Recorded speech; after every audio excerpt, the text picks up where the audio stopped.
Welcome back to Life, the Universe, and Me. It's the chance to think about and discuss life's stupidly big and difficult questions. Last time we asked about human identity. Are we caught in an iron cage of predictable causes? We may feel like we're making free choices, but in reality, every decision, every choice is determined not by our free will, but by a product of our brain chemistry and external circumstance. Or does our ability to make free and unpredictable choices mean that every one of those choices are in fact supernatural events? We are, in our very nature, supernatural beings. This second conclusion, just like the first session, in a rigorously thought through way, opens the door to the supernatural in our understanding of the universe. So again, slightly troubling, because our only other logical option is that bleak fatalism, the iron cage.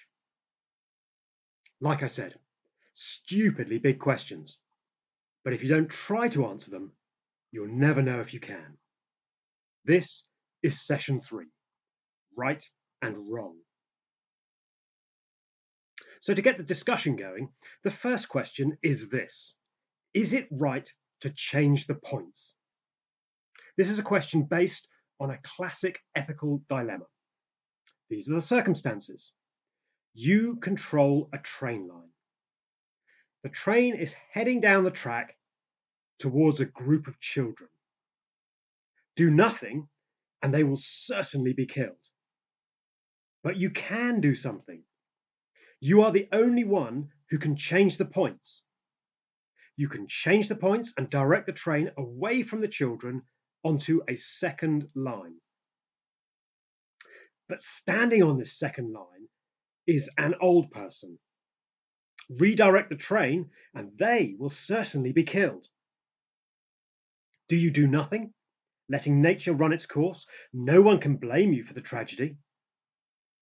Or do you change the points, actively making yourself the killer of the old person?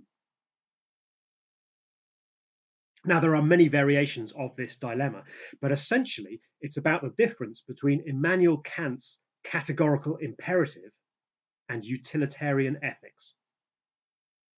Kant's idea is that you can't change one outcome if it actively causes harm elsewhere, however small the harm elsewhere might be. You can't lie to avoid hurting someone's feelings. You can't cheat to let a kid win a game. And you certainly can't change the points and kill an old person. On the other hand, utilitarian ethics seeks the most good for the most people. So switch the points. Great for the children, less good for the innocent bystanding old person. What would you do? The classic dilemma goes on beyond this, though. Would your answer change if there were no points to change, or second line, or old person, but rather you had to actively push a very fat person onto the line? So one person would die stopping the train rather than the group of children. Pause, think, discuss. Do you like Kant's categorical imperative, or do you like utilitarian ethics? Would you change the points?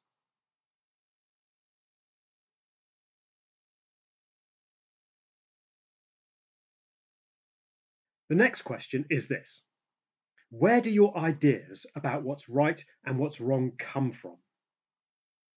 In the musical Les Miserables, Jean Valjean, because of his poverty, steals a loaf of bread. For the rest of his life, he is pursued by Inspector Javert, who seeks to bring him to justice for this crime, for later hiding his conviction and then for running from the law. Jean Valjean bases his ethics on his experience of inequality, his need for survival, and his desire to help others in his situation. It's all very utilitarian, the outcome that creates the most good in his mind. By contrast, strictly following Kant's categorical imperative, these are the rules, follow them. Inspector Javert bases his ethics on the law of the land. But where do Jean Valjean's ethical instincts come from? And where do the ethics in national laws come from? Both, as it turns out, come from the Bible. Most legal systems in the world derive from Western legal systems, which in turn rely in large part on the Ten Commandments filtered through the words of Jesus. Do to others as you would have them do to you, and love your neighbour as you love yourself. Are there any better ethical systems? What about your ideas of right and wrong? Where do they come from?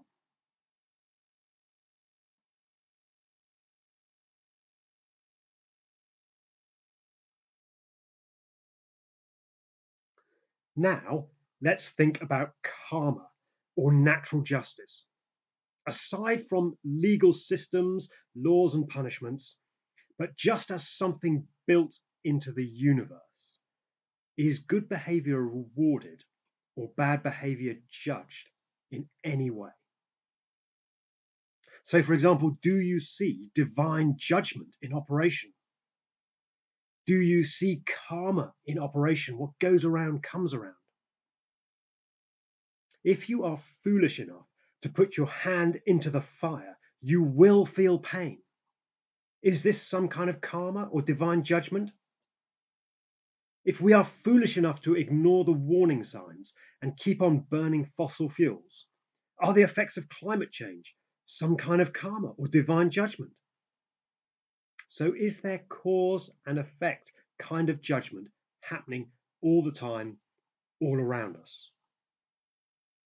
Also, if you believe in God, does he have some sort of little or maybe very big black book where everything you've ever done, good or bad, gets noted down? So even if you get away without suffering cause and effect kind of judgment for things you do wrong, is there some kind of save it up for the future ultimate judgment? Take a pause to consider judgment. See, I ask you to do all kinds of fun things.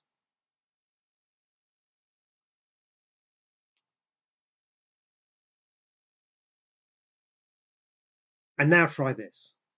If there is no cosmic punishment and reward system, why be good? At the end of book 1, Voldemort says to Harry Potter, there is no good and evil, there is only power. Effectively, he's quoting Nietzsche. The idea is that in a world with no exterior arbiter, i.e. no God, ethics becomes nothing more than a power game. Might is right, and looking out for others is meaningless.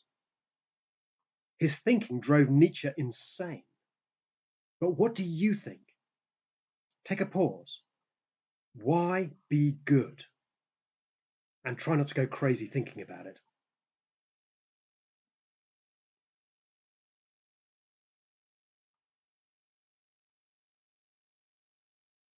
And now it gets personal. Do you consider yourself to be a good person or a bad person? And what does that mean? The issue is this. Who are we comparing ourselves to when we describe ourselves as good or bad? And who should we be comparing ourselves to? I'm sure compared to me, you're a great person. But are you good compared to Mother Teresa? Are you good compared to Jesus? And do you care? Does anyone care how good or bad you are? Consider the pictures that are coming up now. People who we might consider pretty awful, who do things that everyone else thinks are very, very bad. Well, they might justify their behavior by denying morality at all. Spotlessness is a human construct with neither meaning nor significance. Others might justify only slightly better behavior by considering morality to be relative and only comparing themselves to the Hitlers of this world. I'm more spotless than the dirty mess to my right. Still others might keep it relative, but compare themselves to everyone else, feeling good about either being above average or being better than the rest. But is anyone represented here in these pictures perfect? If goodness is absolute and not relative, then none of these are perfect. But what about you? Are you good? And is that relative or absolute goodness? And do you care anyway?